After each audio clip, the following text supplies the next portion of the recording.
Hello friends. So you are listening to Swati Deshmukh from Department of Physics, Institute of Science, Nagpur, and I am here to cover your syllabus of Physics Paper 1. In last session, we have covered the classification scheme of wave, and we have also seen the various parameters that we require to describe a wave.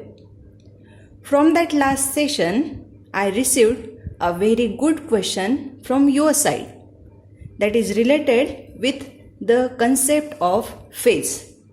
So, as I have seen in last session that a phase of a wave is nothing but the change in the alignment of two waves that are of same wavelength and same frequency.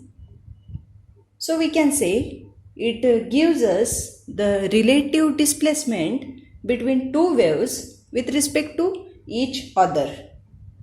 This displacement can be measured in terms of time unit, or it can be measured in terms of length unit or angle unit. We usually use angle to describe the phase denoted by phi.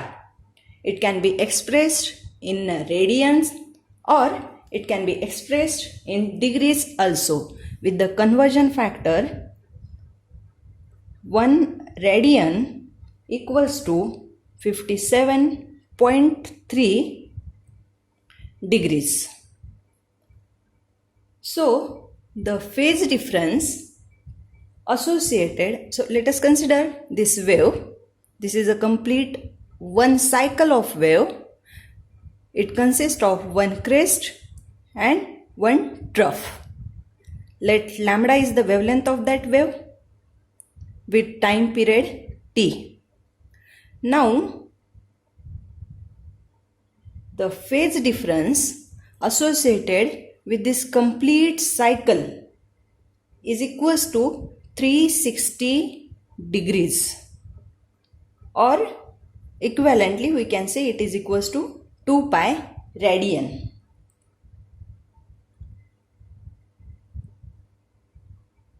So this much phase difference starting from t equals to 0 up to time period t, this phase difference is equals to 2 pi.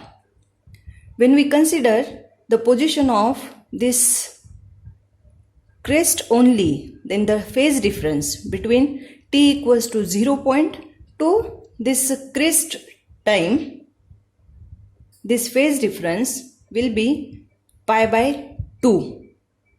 Whereas if we consider this maxima, this amplitude point of crest, then the phase difference will be pi by 4 with respect to time t. One should always remember that phase, the concept of phase related with a wave, is not absolute concept. It is not an absolute concept, rather it is a relative concept. So whenever we say phase difference of a wave, then we should compare 2 points at that time. So if we try to calculate the phase difference between this crest point and the successive trough point, then we use the formula phi equals to x, that is distance between crest and trough, which is nothing but in our case it is equals to lambda by 2. So this distance x divided by wavelength of that wave lambda into 2 pi.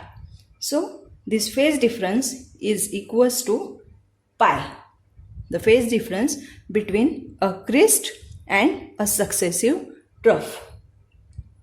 Now the question arises whether this phase difference is positive phase difference or a negative phase difference. In this wave physics, a positive phase difference indicates a leading wave whereas a negative phase difference indicate a lagging behind wave. For example, let us consider three different kinds of wave. The very first wave that start at point t equals to 0. Let us consider another wave for which the starting point is not at t equals to 0, but it has been started before that t equals to 0 point.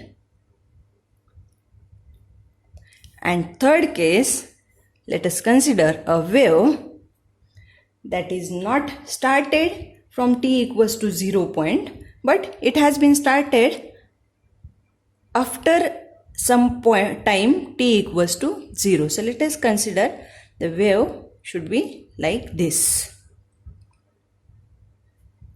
So we will call this wave as A wave, this wave as B wave, and this wave as C wave. So when we consider the phase difference between some point, say this point, and time t equals to 0 phase, because we have said that phase is a relative concept. Whenever we have to say the phase at this point, this point, this point, this point, any point of the wave, we have to compare that phase with some reference point, and reference we always take it as t equals to 0. So when we say the phase of this point with respect to t equals to 0 point, then we say that this phase is equals to pi. This phase is somewhat equals to pi. But in case of this B wave, where this is the point where t equals to 0, but this wave B has been started before t equals to 0 time. Before t equals to 0 time, so we can say it as a leading wave. Leading wave, and this leading wave is having a positive phase difference. Positive phase difference between this point and t equals to 0 point. As compared to this wave, if we focus on this wave, so at this point the phase should be something like pi minus phi, where phi is a phase associated with this much difference. In this case, if we consider this point and we have to take the phase at this point, then that phase should be something like phi plus pi. It's pi plus phi, where phi is this much of phase difference. So in this case, we say this wave C is a lagging behind wave. Lagging wave, and the corresponding phase difference is said to be a negative phase difference. So whether the phase between 2 points is a positive phase or negative phase, it can be determined by whether the wave is a leading wave or a lagging behind wave.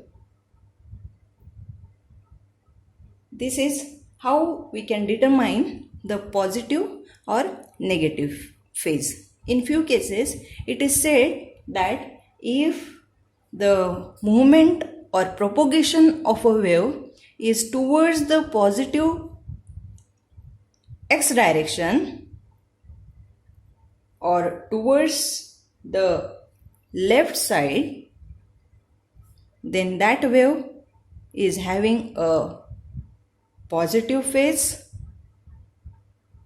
Whereas if a wave is propagating in negative x direction, that is right side, then that wave is said to be a having negative phase. So this is about the positive and negative phase difference. So the main thing that we have to remember in this section is that the phase is not an absolute term, but it is a relative term. It is a relative term.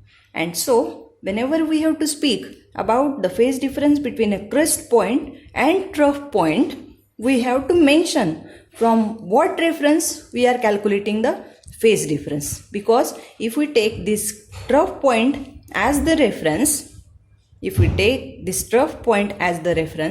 this trough is leading over this crest point.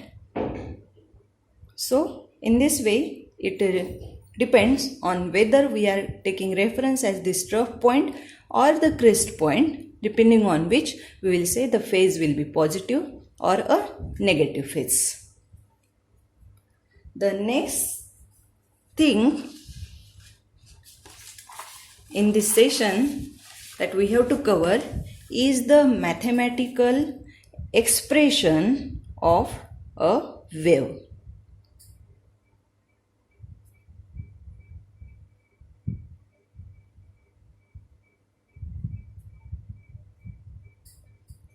So up to now we have seen that there are certain parameters associated with a wave. What are that different parameters? That are nothing but the wavelength,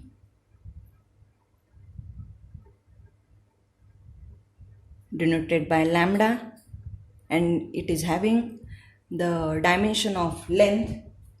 It is the time period of wave, that is the time required to complete one oscillation, denoted by capital T.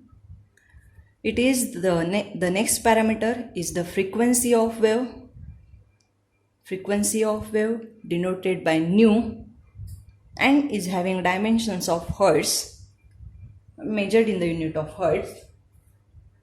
The next parameter that we have seen in last lecture is the speed of wave, which is related with this wavelength and frequency by the formula speed equals to wavelength into frequency.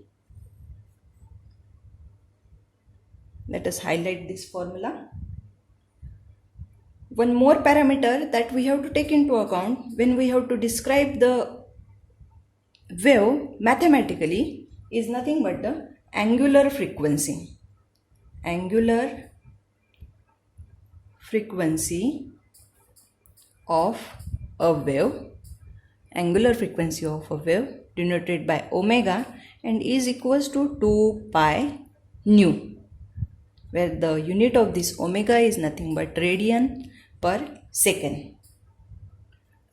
So let us highlight this formula also. Omega equals to 2 pi nu, where nu is this frequency. Let the amplitude of wave is denoted by small a, and there is one more parameter that is used to describe a wave, to give the mathematical expression of a wave, that is small k, known as the wave number of a wave. It is nothing but, k is nothing but the reciprocal of wavelength. It is equals to 2 pi by lambda. But if we remember that there is relation between speed, wavelength and frequency, I can also write this k as equals to 2 pi nu divided by velocity speed v. But 2 pi nu is nothing but the angular frequency of wave, so we can write down k as equals to omega upon v. So if we consider a wave moving in positive x direction with the direction of vibration of particles is along y direction, and wave is propagating along positive x direction, then such a wave can be expressed as y, which is a function of x, and time t is equals to amplitude of wave A sine omega t minus kx plus phase phi. Now we know this relation, we know this relation, and we know this relation also. Moreover, we know the frequency nu is nothing but 1 upon time period t. So we know all these equations. So I can just rearrange the expression, mathematical expression of wave as A sine, let us take omega common, so it will be t minus k by omega, which is nothing but 1 by v. So I can write down x by v plus phase phi. It can also be written as A sine, instead of omega, let me write down it as 2 pi nu. So taking common 2 pi, it will be t nu, which is nothing but t by capital T, time period of wave, minus x upon lambda plus phi. There is one more expression, there is one more way by which I can represent a wave, and it's equals to A sine, let us take k common, k omega by k, we called it as the speed v, into t minus x plus phase phi. So these are the various waves, mathematical expressions of waves. So these mathematical expressions are very much useful for you whenever you have to solve the numericals in your exam. So you must know the basic equations, and if we know this basic equation and if we know the main mathematical expression of wave, then you can rearrange this expression into various other forms. So this is how we can represent a wave mathematically. So next to this, we have seen the concept of positive and negative phase. We have seen how we can describe a wave using mathematical expressions. Next to this, we have to cover a very interesting topic related with this wave. That is nothing but the expression for speed of a wave on string. Speed of a wave on a string. We have to cover this topic. As we have seen in the last session, that a wave could be a transverse wave or longitudinal wave depending on the direction of vibration of particle and direction of propagation of wave. In that session, we have seen that the vibrations on a string are nothing but the transverse wave type. So let us consider a string of any material. Let us consider a string such that its one end is fixed to some rigid support, say fixed to some wall, and another end is, suppose that is it in your hand. You are here holding this another end of string. The material of this string, any material, this material have its own elastic properties as well as this material has its own inertia to stay into the last position. So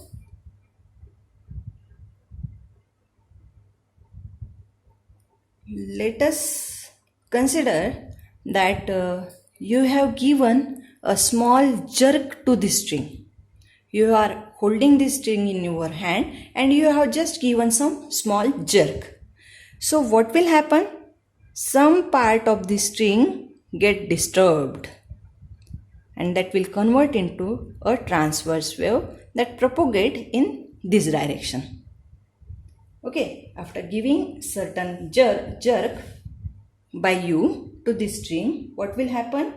The part of the string get disturbed in the form of a wave, that is nothing but a transverse wave, such that this wave propagate in positive x direction.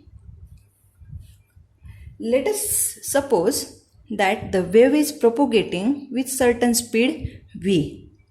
So we can mathematically express this wave as y equals to some function of t minus x upon v.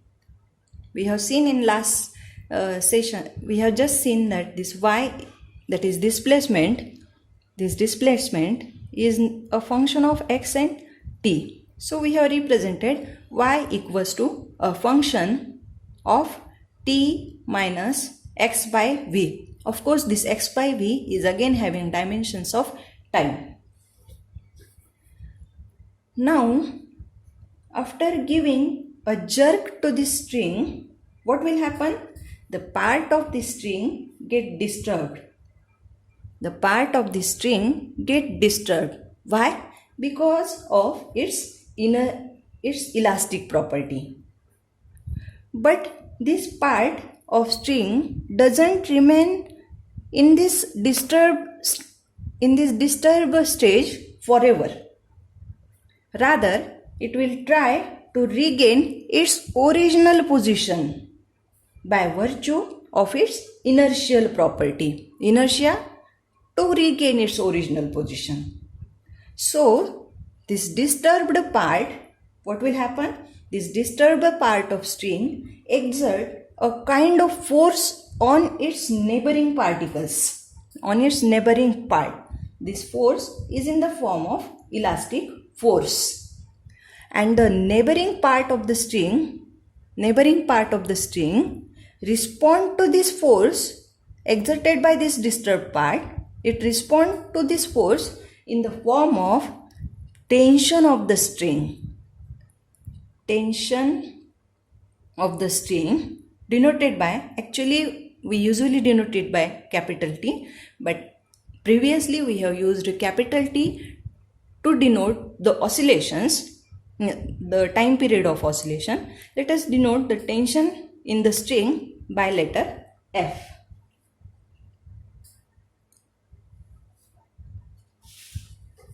So it is nothing but the tension in the string. Moreover, due to the inertia, this disturbed part of string tried to regain its original position, and inertia denoted by mu is nothing but mass per unit length. This is the definition of inertia that we have already seen in our 12th standard.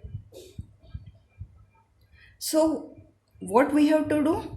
Let us just zoom out this particular portion of the string. We will just magnify this portion, and how it will looks like? It will looks like this. So in this portion, let us consider a small section. a small section of disturbed wave. This small section we called it as the AB section. The length of this AB section, let us consider delta L is the length of this particular section.